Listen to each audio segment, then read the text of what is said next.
बिस्मिल्लाहिर्रहमानिर्रहीम।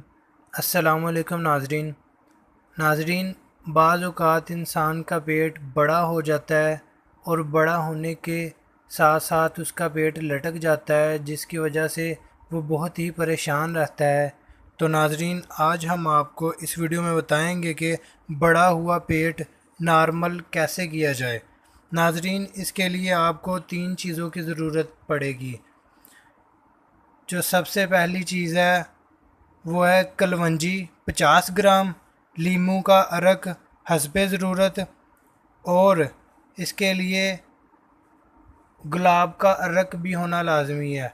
जी हाँ नाजरीन, और इसका तरीका इस्तेमाल मुलाहिज़ा फरमा लीजिए।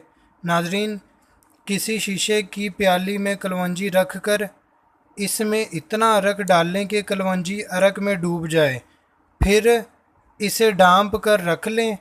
नाजरीन, जब कलवंजी खुश्क हो जाए तो इसे पाउडर की शक्ल में पीस कर नीले रंग की बोतल में महफूज कर लें और रोज़ाना रात को सोने से पहले एक चुटकी खा लें।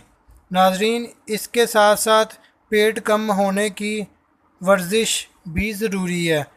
जब आप ये वर्जिश करते रहेंगे तो आपके पेट पर असर पड़ेगा। नाजरीन, इसके साथ साथ ग़िज़ा के मामले में भी ख़ास एहतियात से काम लेना पड़ेगा। मीठी या चिकनी चीज़ों से परहेज़ करना लाजमी है। जी हाँ नाजरीन, तो इन चंद चीज़ों की मदद से आप अपने बढ़े हुए पेट को नॉर्मल हालत में ले आ सकते हैं। तो नाजरीन, अगर आपको हमारी ये वीडियो पसंद आए तो इसे लाइक, शेयर और कमेंट ज़रूर कीजिएगा, और हमारा चैनल सब्सक्राइब करना मत भूलिएगा ताकि आपको मज़ीद इन्फॉर्मेशन मिलती रहे। Thanks for watching. अल्लाह हाफिज़।